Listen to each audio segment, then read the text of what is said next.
And we are live. Welcome, mystery and thriller fans. I'm your on-air host, Sara Divello, and I am so delighted to welcome back for the second year in a row the incredible New York Times best-selling Anthony Horowitz, known for such incredible books as The Magpie Murders and many, many others, here to give us the scoop on his brand new red hot book, A Line to Kill, out tomorrow. Anthony, welcome back. Tell us about this book. Well, first of all, Sarah, thank you so much for having me back again on Murder by the Book. It's such a pleasure to be talking to you again. And where do I start with the book? Well, it is number 3 in the series. It began with The Word is Murder and then The Sentence is Death. So it's me and Hawthorne. And this time the book begins with us going to a literary festival, but one with a difference because it's on a very tiny little island just off the south coast of England, a place called Alderney, which exists, of course. And I was told many, many times when I visited it that no domestic murder has ever taken place on Alderney. And that changes pretty much the moment we arrive. So when they said no murder has ever been committed here, did you think to yourself, gauntlet cast, challenge accepted? Exactly. I went to Alderney about 3 or 4 years ago, in fact, and I had a wonderful time there. It is the most peculiar little place because it's only 3 miles long and about a mile wide. I think about 10,000 people live there, and so much history has taken place there. It's absolutely filled with fortresses built at the time of Napoleon by Queen Victoria, and then built also at the time by the Germans in the Second World War. It was occupied by the Germans, by the Nazis in World War II, which is why I say carefully that there have been no domestic murders there. In fact, many people did, I'm afraid, die on the island during the war. But that's what the islanders said to me. You know, when I arrived, they said, Anthony, there's never been a murder here. And it was exactly what you said, a challenge. Now I'm going to change it. Because for those of you familiar with Anthony's work, he is known to have perhaps committed more fictitious murders than anyone else currently on planet Earth. So he likes to slice and dice them. Anthony, I can't wait to get into every single detail of this book. But first, I just want to welcome all of our friends and fans who are watching on Facebook, who are watching on YouTube, watching on Murder by the Book, watching on my channels. Thanks for the hearts, you guys, watching in my private Facebook group, Mystery and Thriller Mavens. Wherever you're watching from, welcome or welcome back. If you've been here before, you know the drill. And if you're new, welcome. We're so delighted to have you. Here's the drill. Every Monday for #Mystery Monday, I give you my hand-picked featured authors, and you get to ask them anything. This is your chance to ask the extraordinary, the lauded, the incredibly talented Anthony Horowitz anything you like about his writing process, about his lovable rascal of a character, the detective we all know, himself in the book. Oh my gosh, I have so many questions, and I know you do too. So just get them going in the comments, and I will get them right over to Anthony. I want to welcome Pat, welcome Linda, welcome Rebecca, welcome Gwen, welcome Leslie from Canada, giving us her Canadian hello. Leslie, top Mystery and Thriller Maven member there. Great to have you back. So we've got people in Canada, we've got people in London. Anthony joining us live from London. I'm in Boston. Wherever you're watching from, welcome. So Anthony, let's get into this book. So I had the wonderful fortune to live in London for a while. I traveled all over the lovely country. I never made it to Alderney. And I had to, when you were talking, when you were writing, thanks for the hearts, you guys. Thank you.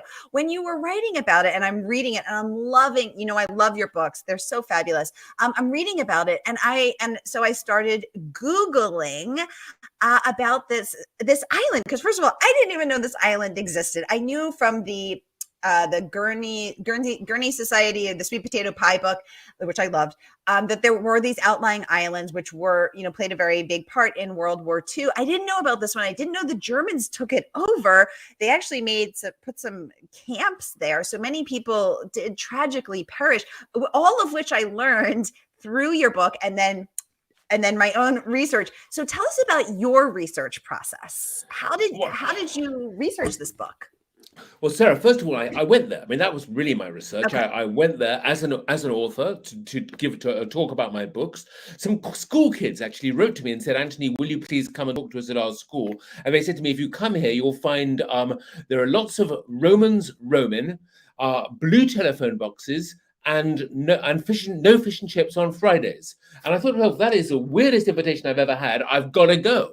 But once I was there, I listened. When I'm traveling, one of the great joys of being a writer is I meet so many people, and they tell me stories about the islands and about their lives and about everything that's around them, and I absorb it. I don't use people themselves. I don't put people in my books necessarily, but I do take the ideas that they give me, and then I begin to research them. I read books, I go on the internet, I go to different societies and ask questions.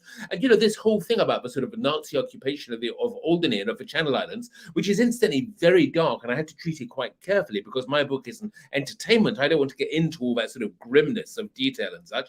But other things like, for example, the fact that they're about to start building this power line across the island. The whole island is divided and will be cut in half, actually, by this cable that is going to bring electricity, cheap electricity, from France to Great Britain. It's in real life, it's called NAB, N-A-B, Normandy, Alderney, Britain. I fictionalized it by turning it into FAB, France, Alderney, Britain. But nonetheless, the same idea is there, but it's a perfect reason to divide an island, to cause people to fight with each other, and perhaps to lead to murder, a line to kill. So that's where that came from. And there's plenty of research out there. The internet is such a wonderful device, not only for bringing me together with you and with your wonderful readers in America, but also for finding out anything I want to know about what's happening on a place like Alderney. Very, very cool. So, Anthony, one of the many things I love about your book, about all of your books, is you have such a wonderfully witty sense of humor. So let's start with the fact that you broke one of the cardinal rules of writing, which is you put yourself in the book. This is not a memoir, and yet you are in the book. And this just goes to show you that these golden rules perhaps are meant to be broken because you did it with such a deft hand and it works so well. So let's talk about, and of course, this is not your first time putting yourself in the book, but why at some 54, 55, 56 books into your extraordinary career, why did you make the choice to put yourself in? Walk us through that and tell us about this lovable rapscallion character that is yourself. Well, Sarah, I think you put it, you answered your own question away when you sort of talked about breaking the rules. I mean, when I write a whodunit, I want to do something that's never been done before. I'm trying to break the rules to change things, to change people's perception. Why do we read murder mystery, and what is the nature of a murder mystery? By putting myself into the book, I was able to ask those questions because this was the thing. When my publisher wanted me to write a series of murder mysteries, I started thinking about the detective and realized that every single detective you can imagine has been done. Male, female, tall, short, foreign, British, a robot detective, a vampire detective, a dead detective, a ghost detective, they've all been done. But what hasn't been done, I think, or not done very often, is this idea that the narrator is the author. But in other words, instead of being the cleverest person in the book, Arthur Conan Doyle, Agatha Christie, P.D. James, whoever, I become the stupidest person in the book, which is to say, the sidekick, the person who knows nothing. And the whole situation changes. I have this strange relationship with Detective Hawthorne, who is not the easiest person to get along with, but I am tied to him because if he doesn't solve the crime, I don't have a book. And that, therefore, it turns everything on its head. And that's why I did it, to be different. But that said, I want people to understand that I am not sort of an egotistical, famous, clever writer inside this book saying, look at me, I'm just the narrator. I am Watson to Hawthorne's Holmes. I'm on the side there, but it does change all the rules. Yes, so you are Watson to Hawthorne, who is a bit abrupt, he doesn't stop and share information. He's not going to walk you through it. He's going to leave you having breakfast by yourself, tucking into your bacon and eggs, and he's going to scowl at you over a cup of black coffee and then go off and investigate and leave you sitting by yourself, which I absolutely love. So are you ever tempted to make your character a bit more Holmes and a little less Watson? The worst thing you haven't said about him, which makes me so angry, is he calls me Tony. Nobody calls me Tony, but he insists on it's always Tony this or mate or whatever. I do find that very irritating. No, I'm not. Listen, the thing about Hawthorne, I think the fun of these books is that something turned him into this difficult human being. I think that we're all what we are for a reason. It goes to our childhood, to our history, to our upbringing, to our nature, and to our nurture.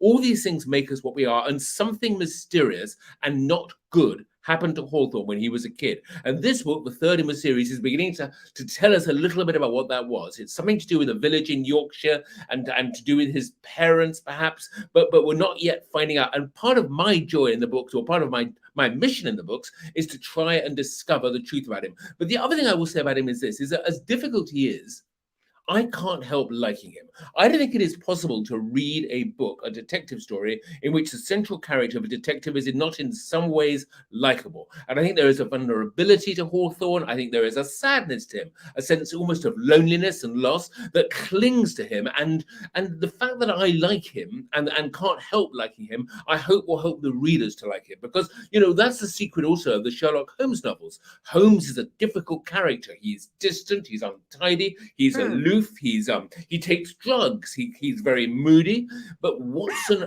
always likes him. Watson has this loyalty towards him, his friendship. I always say that the Sherlock Holmes novels are stories of the greatest friendship in British literature, Holmes and Watson. And that, I hope, is what's developing slowly between Hawthorne and myself. Yes, exactly. And I want to talk to you about how you write this character who is, yes, lovable, but hard to love. Jody saying hello from Texas. Yay. Hello, Jody. Hi, Jody. Welcome. Thank you so much for watching with us. Welcome to Marcy, to Sarah, to Erin, to Lisa, to Madeline, to Geraldine, to Linda, to Luca, Donna, Rose, Rebecca. Welcome, everybody. So great to have you here. So you write this character Hawthorne, he's hard to love, and yet we love him because he's got sharp edges. He can be cutting, and yet, as you said, there is a vulnerability. And I just want to take care of him, you know, and get to know him. I want to be the adoring Watson, but I don't want to be ignored and left alone at breakfast. So from a craft perspective, how do you write someone who is both hard to love and yet lovable? Like, how do you not just make him completely mean? How do you do that? It's funny. It's a very good question. How do I do that? I don't know. I guess it's first of all, by liking him myself. It's not a hard task I've set myself. You know, here is a man who lives in an empty apartment in the middle of London, which doesn't belong to him. He's borrowed it from someone, and we don't quite know how. And he spends his time making little models of aircraft and army vehicles of one sort or another from the Second World War. And he's got a tragic past of some sort. And all these things make him somebody I'm interested in and want to understand. He doesn't do anything to hurt anybody in these books. On the contrary, in this new one, A Line to Kill, he's given a very interesting moral dilemma at the end of the story where the killer says, "Are you sure it is fair to turn me in?" And he has to sort of work out why he is a detective, why he does, what is his sort of moral compass. And I think this makes him interesting and sympathetic. The only person I think in the books that he is really horrible to is me. And so I can, if I can live with it, the reader certainly can. It's so true. He is mean to you, to our other lovable character. So Anthony, I love your sense of humor. It is exactly my sense of humor. It's so witty and so dry.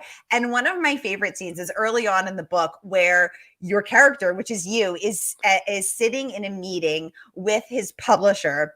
And the editor says, "Well, you're not going to write about us, are you?" And you say, "Of course not."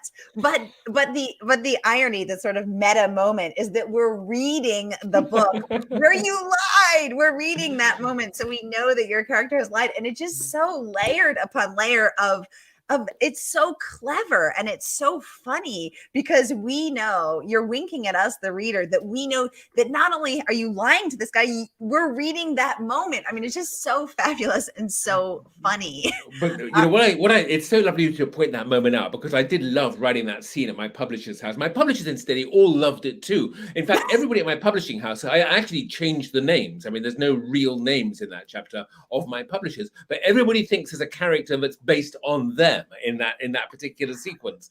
And I don't come out of it too well as usual either. I mean, my favorite moment in that particular chapter is when an assistant comes up to me and says, I so loved your last book, High Fidelity. And her boss whispers to her, no, that's the next meeting. And she's got the wrong writer. And it's the sort of thing that happens in a writer's life that you have to sort of smile about. But the important word here is smile. It's all done with a smile. Oh, I love that. Oh my goodness, everybody, hold your beer. Spencer Kope has entered the chat, real life detective and best-selling crime fiction author. Spencer Kope, who I just hosted 2 weeks ago, has entered the chat. Spencer, welcome. So great to have you. He's saying, my favorite Anthony Horowitz book so far was Moriarty. Just brilliant. I also loved the Magpie Murders. Spencer, thank you so much. Thank you so much, Spencer, for that message. Since you pointed up, I'll say that, first of all, I love Moriarty too. I think, Moriarty is a book about an evil man, and my aim there was to write an evil book. And so that's what that book is. If you ever read it, you're meant to get to the end and you're meant to say, oh, how could you have done this to me? So that was the thing about Moriarty. Since you mentioned Magpie Murders, I would like to mention that we've just finished filming that now. It's going to be shown next year by PBS. I think it's Masterpiece Theatre. And it's got the absolutely wonderful Leslie Manville in the lead, playing Susan, the editor. And I've been watching it all for the last 3 or 4 months. I've been watching sort of the final cut of the 6 episodes. It is going to be wonderful. So I'm glad you like the book. I hope you get to see the TV. Oh my gosh, this is so exciting. Congratulations, Anthony. Spencer, I'm curious, as a real life detective and a best-selling author of crime fiction yourself, tell us what you loved about Magpie Murders. Because I loved Magpie Murders. I loved Moonflower Murders. And I loved both of those books. I'm loving A Line to Kill. I know what I love about them, but tell us what you love. I'd be very curious for, excuse me, a real life detective and a best-selling author. Tell us from your perspective. E Truck is saying, speaking of breaking the rules, I also love your 2 Susan Ryland mysteries. It's like getting 2 wonderful different books for the price of one. I love the Agatha-like inner books. I hope you do more. So E, I love that too. Susan Ryland is such a fabulous character. And then when I got to the acknowledgements, Susan Ryland is your real life editor, Anthony. Well, tell us she about was that. inspired, actually. She was inspired by my editor, whose name was Susan Lamb. And I play lots of little... No, you don't, you're forgiven for not getting it right, because I love playing games and playing tricks with names and with all sorts of things. And a Ryland is a breed of lamb. Susan Lamb, my dear editor. So I changed her name into that. But just to answer E. Chuck's comment, hope you do more. Yes, there's a 3rd one on its way. Not for a little while, because I am doing another Hawthorne next, a 4th one in the Hawthorne series. And when I finish that, the next book after that is going to be my 3rd Susan Ryland, and probably the last in that series. So Anthony, you're already talking about your next 2 books in 2 different series. So let's just stay with E. Truck's fabulous comment. Thanks for joining us again. How far out are you plotting? So you're working on your next Hawthorne now, but then you've also got a Susan Ryland coming up. So let's hear a little more about how you're both doing both of those and what this next Susan, can you give us a glimpse of what's going to happen in the next Susan Ryland? I think I can give you a little hint about that, yeah. But let me just say this, since to answer the first part of your question. This afternoon, until this call began, I was editing my new Bond novel, because I've written a 3rd James Bond novel, which is another series of books which are outside my crime writing, and in a way they're sort of, they're a passion project, because I've always loved James Bond, and I just had to do them. And the Ian Fleming estate asked me to do them, so I said yes. And that will be finished quite soon. Then, as I say, I shall start. I'm working now on Hawthorne 4, which is quite a long way down the line in terms of I know who the murderer is, I know who is murdered, I know how this thing works. Then after that, I've got 2 more Hawthorne books sort of half planned in my head, because there are going to be 11 or 12 of them in total. And then I've been thinking about a new Magpie Murders sequel, because the TV show is so good. We'll almost certainly, I say fingers crossed, hopefully we will make Moonflower Murders as well. Leslie is very, very keen to do it. So that'll happen. And then just maybe it'll help the production company if there's a 3rd one on its way as well. So I'm thinking about doing something which is a little bit different, which is just this time maybe not going back so far into the past for the book within the book. I mean, I love doing that and doing the sort of the golden age, but the trick is not to repeat myself, not to do the same thing too often. So this time, maybe Susan, working as an editor, is editing a book which is not written by Alan Conway, but which is a little more modern. And so it will be a little bit different to the one that I've done before. Ooh, more monk. Okay, we are here for it. This is very cool. Spencer saying the story within a story element of Magpie Murders was interesting and expertly done. So many ways something like that could go wrong, but Anthony just wove it all together. Spencer, yes, it was so cool. I mean, I don't even know how you would possibly percolate that kind of book in your brain where there is this story within a story. Susan sits down with her Doritos, her chips, and her wine, and she's editing the book, which we then get to read through hers. But then there's this other element with Alan Conway, the author himself, and her. So, from a craft perspective, Anthony, your brain is clearly firing on all cylinders because you've got all of these books, percolating and creating all at once. But how did you actually come up with these book within a book from an execution standpoint? Are you a plotter or are you a pantser?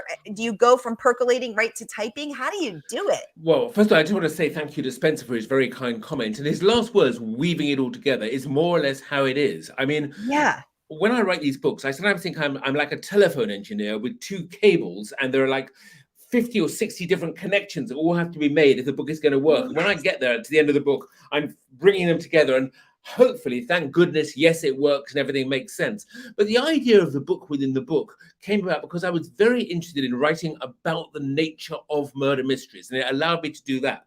Yeah. By having a character, Alan Conway, who is a writer of murder mystery, I was able to ask questions like, why do we read these books? Why is it that a murder in the street or a murder in a community in real life would horrify and upset us, but in a book, it's entertainment, it's fun. You yourself said that I've committed more murders than anybody on the planet, and that's a good thing. But if it wasn't on paper, if it was not fictitious, if all those murders had been real, I would be a monster, and I don't think you'd be having this interview with me right now. So I'm interested in why that is. How does murder become entertainment? Why is it that during this, this terrible lockdown that we've all endured, sales of books rose really quite substantially? That I understand. But the genre that rose most was crime. It was murder mystery that sort of peaked during the pandemic. Why is that? Why do we find comfort in these stories? What is it about the detective story that brings us such pleasure? These are questions I was able to ask by having a book inside the book. Yes, exactly. I have been fascinated to see that during lockdown, murder mysteries have taken off in an industry where that is struggling to survive. The printed word. Mysteries are thriving, and why is that? Because exactly as you said, if someone was murdered in any sort of way, grisly or not, we would be horrified, we'd be devastated, we'd be heartbroken. And yet, within the covers of your book, we feel safe in this world of murder. And it's an interesting, two different facts to try to reconcile in our brains. And I think you said it exactly right. This is such a fascinating conversation. Thank you. Marcy's chiming in. She said, a good example of an unlikable but lovable character is Manon Bradshaw in the Susie Steiner series. Very cool, Marcy. I'm not familiar with that. Thank you for bringing that up.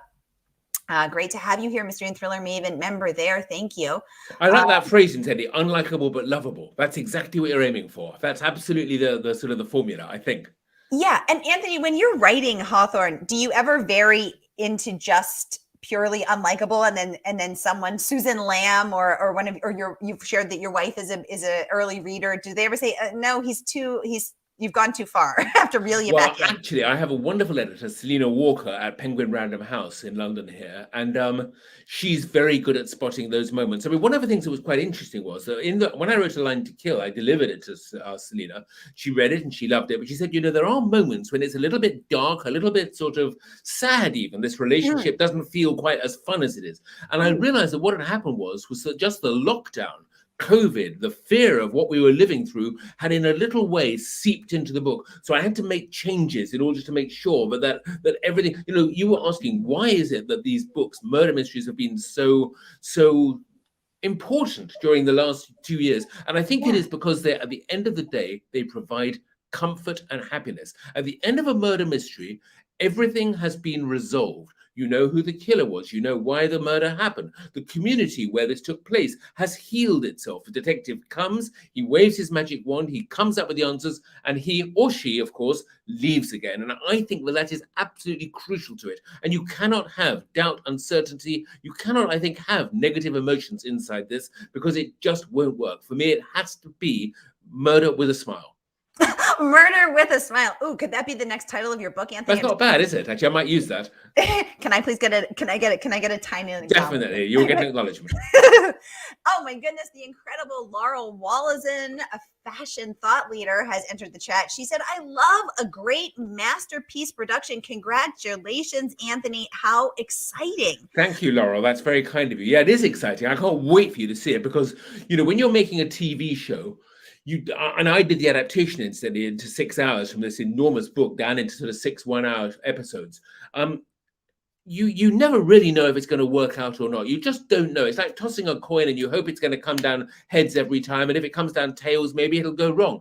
In this case, everything went right. The casting, the music, the direction. It's directed by a man called Peter Cattaneo, who did The Full Monty, if you remember that wonderful movie all those years ago. And he was a joy to work with and got the best out of me, the best out of my writing. I can't tell you how excited I am. I can't wait for you to see it. Yay, I love it. And I loved The Full Monty. I was actually living in London when that movie came out. And talk about funny and wonderfully witty and also, but also, you know, really tuning into the heart of that community and rooting for the underdog. It had all of those elements. Anthony, how involved did you get to be in the filming? Did you get to be involved in casting? Did you get to be involved in production? Walk us through that. I didn't get involved in production at all this time because of the pandemic. I wasn't able to visit the set. It wasn't possible. Normally, I would spend a lot of time on the set. I'd meet the actors and I'd come to meetings. We had to have the read through over Zoom. We weren't even allowed to come into the same room together. And I think what is extraordinary about the production is how you don't realize it was shot during the lockdown. That, you know, it doesn't look like that. It looks, you know, it was so difficult to do it. My wife, Jill Green, incidentally, was the producer of the show, and I used to see her every day on the phone sort of battling problems, because if, you know, it was always one person sneezes and everything locks down. So it was an enormously difficult thing to do, but somehow the humor and the warmth of the piece just shines through. I love that. That's really, really cool. All right, I'm just scrolling through, making sure I didn't miss anybody's comments, because I'm loving this lively conversation. Laurel saying she will definitely be watching. Laurel, thanks so much for joining us today and chiming in. This is fantastic. All right, we have a few minutes left with Anthony. So any questions for Anthony, get them going in the chat. I see you all watching on YouTube and Facebook. This is so great. Welcome, Donna. Welcome, Erin. Welcome, Evelyn. Welcome, Nancy. Welcome, Lisa, Andrew, Patty, Vicky, Janice, Mike. Oh my goodness, everybody. It's so great to have you. Joanne, Jen, Elizabeth, Anne Marie. So great to have you. Thank you for spending your afternoon with us.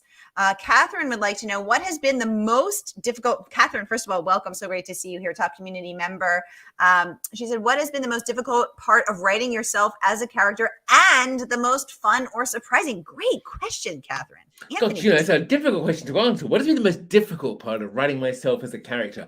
I guess it was avoiding anything that would make me sound either too smart ass, too clever, too sort of, you know, I didn't want to come across as sort of, as you know, look how many books I've sold type thing. But at the same time, I didn't want to come across as too stupid either. I mean, you know, I managed to get myself stabbed in 2 of the books, and it couldn't happen a 3rd time, for example. So that was it, getting the balance right there. The most fun or surprising thing, do you know, it's that people like the character in the book, but that it's worked. I guess that you know, that people have accepted it, because at the end of the day, my publisher was quite nervous. You know, would people buy into this idea that the author of the book is a character in the book? And I think that the most fun and the most surprising aspect of it has been that people, yes, have bought into that idea and have enjoyed it and have liked the Anthony who is in the book, which you know is obviously not unimportant to me. Exactly. And what was the most fun or surprising part?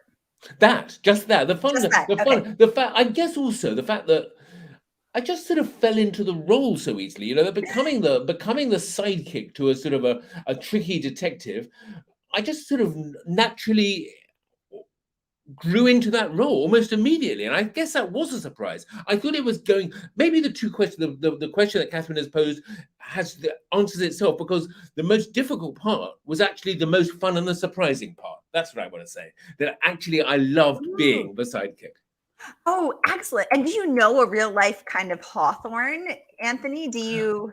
I have met a couple, I have worked in television and writing murder mysteries for many, many years. And I have therefore met detectives who've been brought in to be technical advisors. When I did Injustice and Collision and some of my other shows, we had detectives who came in to advise on sort of getting the details right that make it all believable. And so I did get to meet some of these people and to hang out with them and to talk to them. When I was writing these books, I also drew on people who give advice to writers and such things. It's wonderful that there are detectives out there. We had a detective actually talk to us on this very, very conversation. So it's very nice that these professionals are willing to share their expertise with people like me. Yes, absolutely. Absolutely. Katie would like to know, if you could insert your personal character into any other classic murder mystery or crime series, what would it be? Ooh, Katie, cool question. Anthony, give us the scoop. I would have probably put myself into Lupin. I don't know if you've seen Lupin on Netflix or Lupin. Yes! I absolutely adored that show. And if I could insert myself personally into that crime series, it would be into the Lupin books, because I would love to hang out with Lupin. He is such a great character. And that was I used to love the books, which are sort of contemporary to Sherlock Holmes, incidentally. They were actually created almost as a sort of the French answer to Sherlock Holmes. I love the 19th century. I would love to hang out with Sherlock Holmes too, of course, but I think I'd probably go for Lupin. So I loved the Lupin series. If anyone else watched, comment, let us know in the comments. Did you love Lupin? I did. I devoured. Or Lupin. Do you say Lupin or Lupin? What is it? I say for Lupin, you? but I was Lupin. trying to. You're smarter than me. You see, there you go. There you go. No, The sidekick who can't even pronounce the name of the main character. Lupin. Le grand voleur français. Yeah, I struggled with Le Français. So I that was the one class that I dropped when I was in. But you got the pronunciation right. When I was in college, which would, of course would be University to you. I figured you're closer to France over there in England, so I was following you. Well, London, Alderney, France. It's not that it's 2 steps.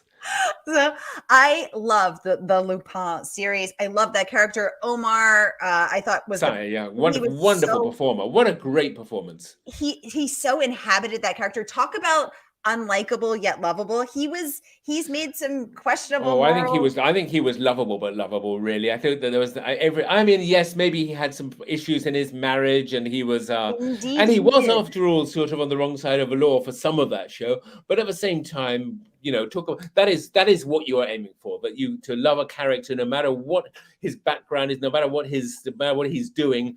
It just, that warmth, that emotion. Wonderful show.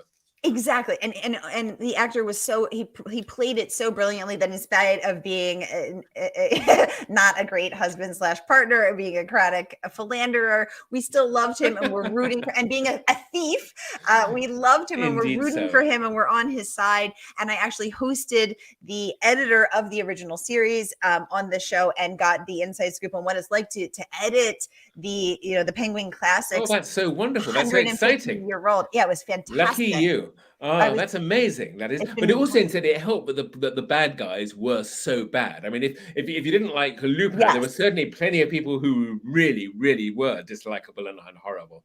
It was a clever show. I can't wait for the next season. J'adore Lupin. I agree so with you, Laurel. Yeah. Yes, Laurel saying J'adore Lupin. Love it, Laurel, and merci beaucoup for the La Français. Marcy saying Lupin was brilliant. I know. I can't wait they've got to get filming because I need more episodes.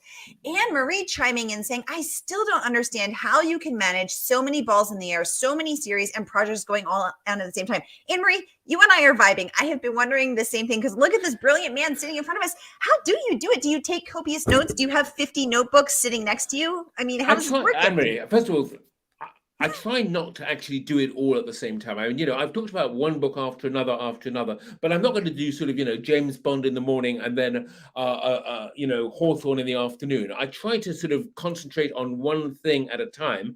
And it takes me about 6 or 7 months to write a book.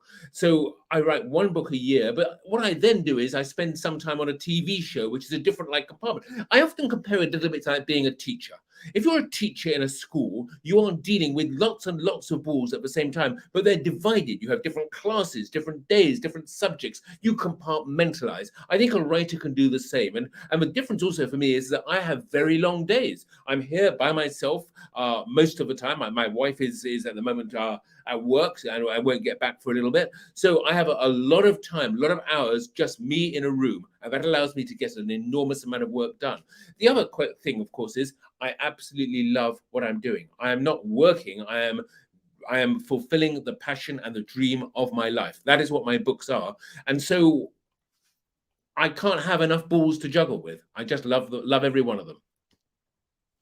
I love that. I am not working. I am fulfilling the passion of my life. I absolutely love that. Did you always feel called to do this work, Anthony? Did you know from the time you were a little boy? Sarah, I knew without any doubt at all when I was 10 years old that I was going to be a writer. My teachers told me I was no good at anything else, so that was part of the argument for it. You know, I was bottom of every class at school. I was a very unsuccessful child. But when I had a book in my hand, when I was in the library, when I was reading, whether it was the C.S. Lewis books, the Narnia books, or Willard Price, the adventure stories that he wrote, wonderful Canadian naturalist who wrote about two kids traveling around the world, I was happy. You know, that to me, I opened a book, and the book became like a door that I went through into another world. And as a result of that, I started telling the kids in my school stories. That's what I did. It was a boarding school, so I was in a dormitory. I was telling these kids stories that I made up every night. And as a result of that, I became popular. I made friends. And I thought, oh, I found the one thing I'm good at. And this is something I say when I go to schools and visit young people. I always say this: there is no such thing on this planet as an untalented child. Every child has a talent. Some have many, many talents. I had just one. But if you find the thing you love doing and do it in your life, you will be happy. And that's what I did. I knew age 10, I'm going to be a writer, and I've done it ever since, pretty much.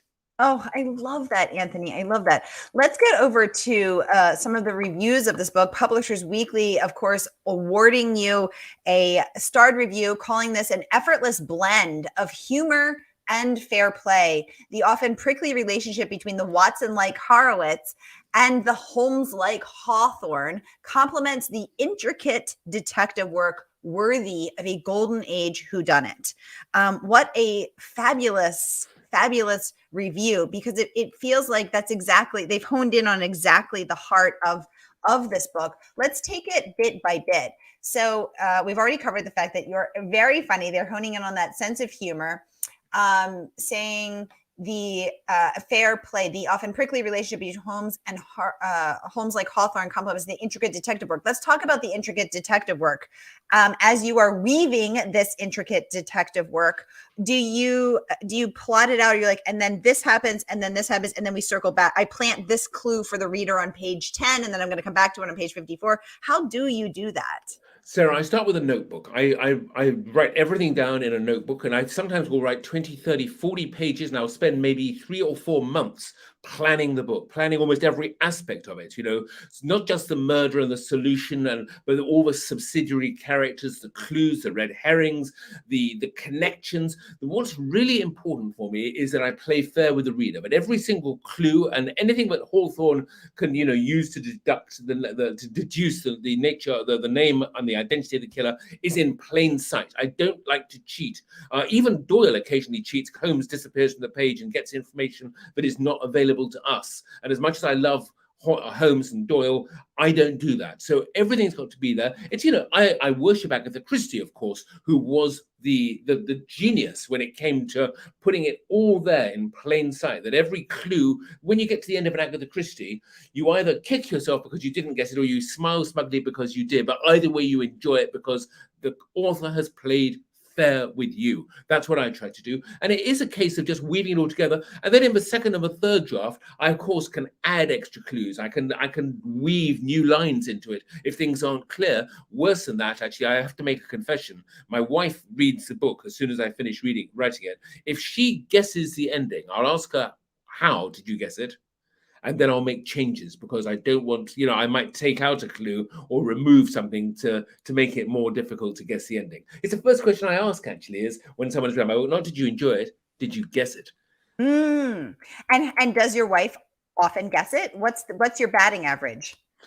Well, actually, my wife is quite good at not guessing it. But then my agent, I have an agent who is a lot, what's the word for it? A lot more into murder mystery. So he can spot sometimes where I'm going with it. And my editor too, Selena, she's pretty sharp when it comes to sort of the clues. So I have to, I listen to all of them and make changes where necessary. My wife, who is brilliant at and who does all my productions with me, isn't such a murder mystery fan that she knows the sort of all the genres. So I can sometimes get by. I can sometimes deceive her more easily. Yeah, exactly. Or you see her getting to page 12 and you happen to offer her a glass of wine. Yeah. I'll put the glass of wine on the book so she can't read the paragraph that might give her game away. Yeah, very good. Clever. That's good.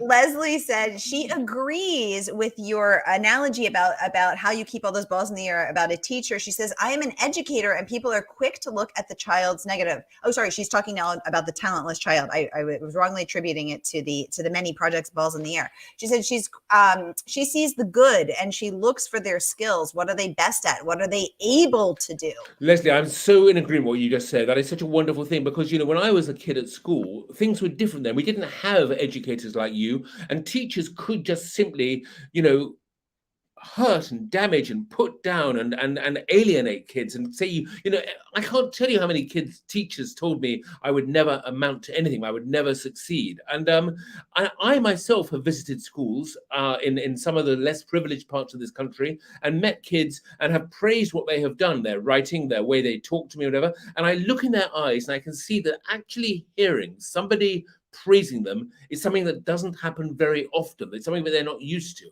And a little light comes on. And I just think to myself, it is so easy to encourage kids. Why should you, as you say, look for the negative? There's no need to. Find the positive, accentuate it, give kids inspiration and encouragement. It's what I've been doing all my life.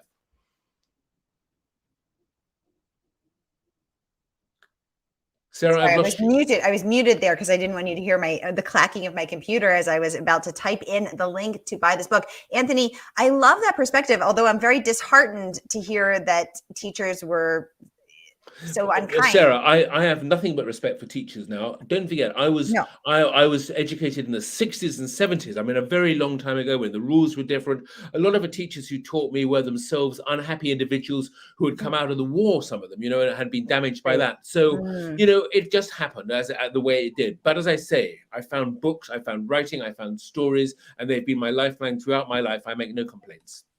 Oh, I love that. Everybody, I want to remind you that this book is out tomorrow. We are getting the inside scoop from Anthony right now. But this book is out tomorrow and you can pre-order it right now from our favorite woman-owned independent bookstore, one of 3 dedicated mystery bookstores in the country, the incredible, the renowned Murder by the Book, which I was thrilled to collaborate with starting this summer. And you can grab your copy. It will ship out tomorrow and you too can be enjoying A Line to Kill and this wonderful Hawthorne and Horowitz, Holmes and Watson team again heading to Albany to solve the murders there. So grab your copy. The link is right there in the comments, and you can support a woman-owned bookstore and get your copy of this fabulous book. And can I add to that, Sarah, that you can always find me on Twitter. So if you do get the ending, you can let me know, and you can also tell me what you thought of the book, and I will get back to you. I always love to hear from my readers on Twitter. Oh, okay, Anthony, that is such a great idea. Okay, so everybody go buy the book and then we will reconvene. You can tweet at Anthony. Hold on, I'm going to put the link to his Twitter. Here it is. Hang out with Anthony on Twitter and follow him in general because he's just fabulous. So follow in general. Laurel Woloszyn saying she is adding it to her cart as we speak. Laurel, thank you so much. Thank you, Laurel. That's so kind. And then we will tweet at Anthony and let him know if we have guessed it. I mean, listen, we're all mystery fans here. We're all mystery and thriller mavens and fans and readers. So it'll be very curious to see if we did. And then we will continue the conversation over in my Facebook group, free and open to all, where you can request your favorite authors for interviews. You can submit questions in advance, and you can enter to win free books. So hop over over there and join my Facebook group, Mystery and Thriller Mavens, free and open to all. Anthony, what's your favorite scene in this book without any spoilers? Oh, that's tricky. My favorite scene in the book, it's probably the discovery of the body. Okay. It's such a sort of a weird way for somebody to have to breathe their last breath on this planet, and I just love the sort of the peculiarity of it. So that's one of my favorite scenes, anyway. Was that your favorite to read or to write? To write it, because it's got a sort of an enigma in it. Is, you know, why has this happened? What is going on here? And there are so many different explanations given for it in the book as to what really happened before you get to the actual truth, that it sort of sets everything up. So that was quite fun. It's just unusual. That's why. And what is your favorite scene to read? Is it the same one or is it different? I think my favorite scene to read is going to be the. I'm afraid I can't really talk about it too much because it is actually the solution. Okay, the actual scene of a solution. Well, it's right at the very end because that's when you get to the solution of the thing. But I like it because, as I hinted at earlier, it's not the classic sort of you did it, you're guilty. There's something else happening in there, which I think is interesting. Okay, so everybody, you heard it here first on Mystery and Thriller Mavens. Anthony's favorite scene to write was the discovery of the body, because where there was an enigma. It's an unusual way to take your last breath on the planet. And his favorite scene to read is at the end, the solution of the crime. So when you read this book, hop into Mystery and Thriller Mavens or tweet at Anthony or both and tell him, A, did you guess it? And B, are these your favorite scenes as well? On that note, Anthony, any parting words you'd like to share? Anything you wish I had asked you? What would you like to leave us with this year? I just want to say to you, Sarah, that it's been a real pleasure talking to you again. Thank you so much for having me back on your wonderful show. And I want to just wish everybody well, stay safe, stay healthy, and keep reading. You know, the world is never a bad place when you've got a book in your hands. That's what I want to say. Oh, I love that. I love that. The world is never a bad place when you've got a book in your hands. When you've got a book in your hands. E-Truck saying, Anthony and Sarah, thank you so much for this amazing chat. It's been so inspiring and fun. Thank you so much for joining us. So great to have you. Thank you to everyone for joining us. Laurel saying, Sarah's the best interviewer. I agree with that, Laurel. Oh, Laurel, you're so kind. Thank you so much. Incredible to have you here. That she's an incredible fashion influencer. I'm so honored to have you here. Thank you for joining us. Marcy saying this was so inspirational for her own work. Great to hear, Marcy. Thank you. I wish you every success, Marcy. Yay. Jody saying it's been so great. Thank you. Leslie saying thank you. Her break is over. She's back to educating the children. That quote about the reading, though. Yes, Anthony, I'm going to put that in. I'm going to pop that in. Thank you, Pamela. Thank you, Kim. Thank you, everybody, for watching. And I'm going to leave us on the note of the world is never a bad place with a book in your hand. Anthony, thank you. I'm going to change that. The world is never such a bad place. That sounds better. The world is never such a bad place. Because it's all about our expectations and how we see the world, and it's never such a bad place when you're reading a book. Oh, I love it. And I love it even more now that you've edited it, because it's not so easy to come up with the exact words when you're talking. It's easier when you're writing. But still, Sarah, thank you so much. It's been such a pleasure talking to you. Oh, thank you so much. And Anthony, since you put out a book a year, we will see you back next year on Mystery and Thriller Mavens. Thank you all for joining us. Have a great day, and I will see you later. And Laurel saying, nice edit, Anthony. This is such a great quote. That's the writer. And we get to see the Horowitz process in real time here in front of us, creating, writing, and editing in real time. A glimpse at Anthony at his desk. All right, everybody, have a great day. I will see you all tonight at 7 p.m. and 8 p.m. Eastern with Megan Collins and Clea Simon. And Anthony, we will see you, sir, next year. Have a great day, everybody. Thank you so much. Bye.